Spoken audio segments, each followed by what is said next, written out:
My collection of Star Wars Black Series action figures began on May 4th, 2021. After sharing this photo, I had noticed I didn't have anything to represent my favorite Jedi. So I began searching online for merchandise featuring Master Plo Koon. Initially, the plan was to just get a nice piece of art to put on the wall, but one of the first things I found was his Black Series action figure. After seeing some photos and some prices on some sites, I knew that this thing was gonna have to be a part of the collection. The next step was to get an actual real review in video form off of YouTube. Some of the channels that stuck around in my subscription feed are Out of the Basement, featuring Nate and Justin. This is the community I am most active in, so thank you to the Basement Boys. The next channel from those early searches is Mike Case. Besides his sense of humor, I think what keeps me coming back is those provocative poses in the reviews. The last channel I will mention is the Fwoosh, who are there to show me what I will be spending money on soon enough. After these videos, it wasn't long at all before my curiosity had me deep diving the Black Series action figure line. I was beginning to see and understand terminology and why these things matter in making figures favorites or flops. Being very pleased with Master Plo Koon as my first pickup, I had to know if a certain corresponding character had been done with such quality in 6-inch form. The sense of excitement finding Clone Commander Wolf with a removable helmet and a scarred up face was also mixed with a sense of, uh-oh, what am I getting into? These figures were going to become my second recently started collection, meaning discipline had to overrule temptation. I set some rules, made my budget, and officially became a Black Series collector. Next, I want to highlight June 2021. The reason being that this newly licensed toy hunter had a family affair that required travel to Missouri. While in flight, I got to know the Bad Batch pretty well, from their Clone Wars episodes into their own animated series. That week's premiering episode featured Captain Rex. After that viewing session, it was very easy to put the Batch on the list. And the figure at the top of that list is the reason, besides my family, that this trip was a very big highlight. While the family and I were in Eureka Springs, Arkansas, I wanted to visit T-Rex Toys, and it was there, hundreds of miles from my home, that I found my Grail figure. I haven't seen a Bouche Leia in person at any of the shows or local shops since this day. So finding this where I did, when I did, with the family, is a definitive collecting highlight of 2021. But unfortunately, collecting is not all highlights. The more I learned about some of these figures, the more I learned they were not going to be easy to get. The wave that had the community ablaze when I started collecting was the Clone Wars Target exclusives.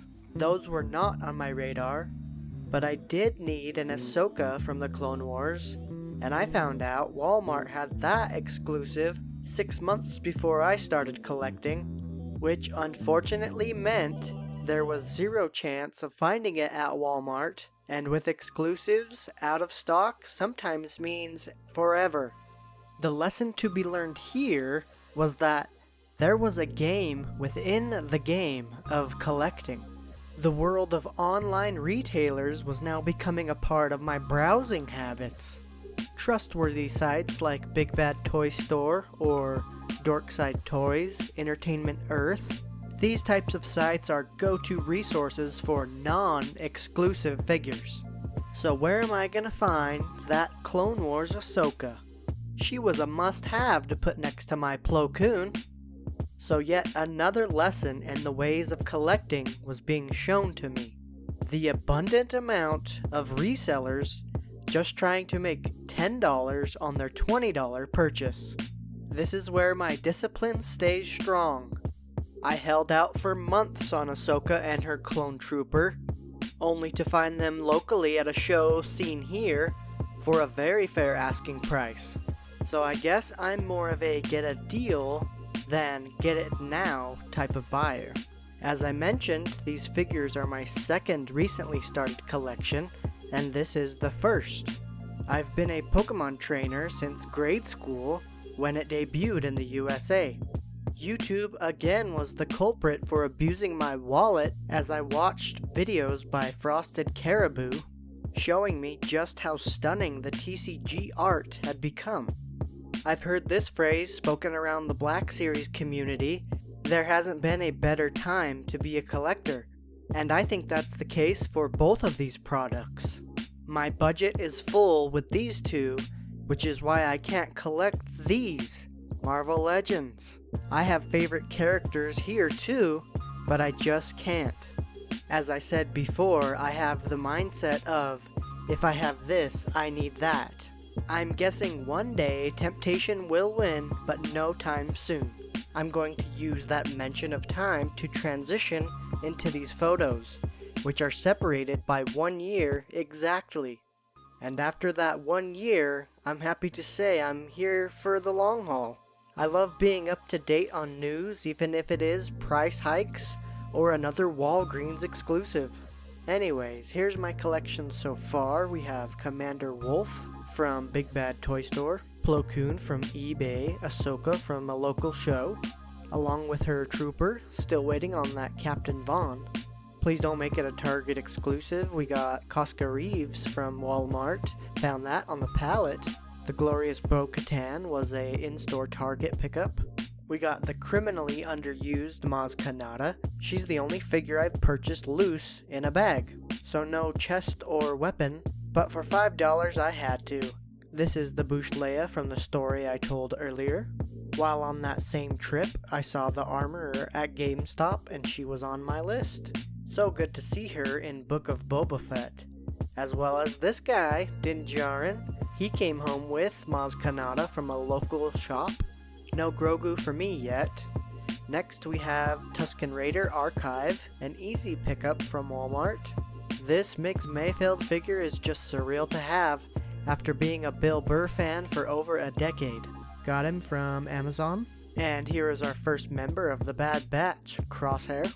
He was an early morning Target pickup. Next is Hunter, who was from a comic book store. Target for Wrecker, and Tech was with Casca on that Walmart pallet. Turning towards the dark side, we have Apprentice Maul from Big Bad. In front of him, we have Empire Strikes Back Vader, who is a no question purchase in my opinion. Also from Amazon. Moff Gideon in store from Target. Jedha Patrol from Amazon. The purchase of this Jet Trooper Gaming Grates was completely due to the positive feedback of the community. And lastly, on the open side is Zalbar, who I think is the best looking he has ever been. Now for my unopened recent pickups: Cad Bane from a local show, Asajj Ventress. I'm in the season 3 of the Clone Wars rewatch, and the Night Sisters arc just finished up. I picked up Asajj and this next figure from Out of the Basement's Discord. So happy to finally have Echo in his ARC Trooper gear, and I want to enjoy him in the package just a little longer. Now this Echo from Amazon will soon be on my Instagram, displayed featuring a one-of-one Echo art piece. Come check it out. In that same order, I got Ahsoka Tano from The Mandalorian. Another surreal figure to have, being a fan of how Rosario Dawson goes about her business. So that's how my Black Series collection has taken shape over 1 year. There is zero doubt of the happiness I get knocking another one off the checklist. My future pickups list has a decent amount of older figures on it, but out of all the new figures I've seen, I gotta say the Umbra ARC Trooper exclusive to GameStop is number 1 on the hunted list. The final Black Series topic I want to address is a sensitive one for many: the HasLab Rancor.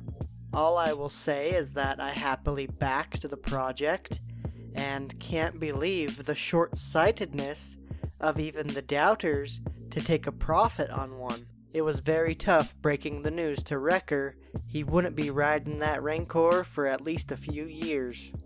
Alright, collectors, you be good to each other out there, and may the Force be with you on the hunt.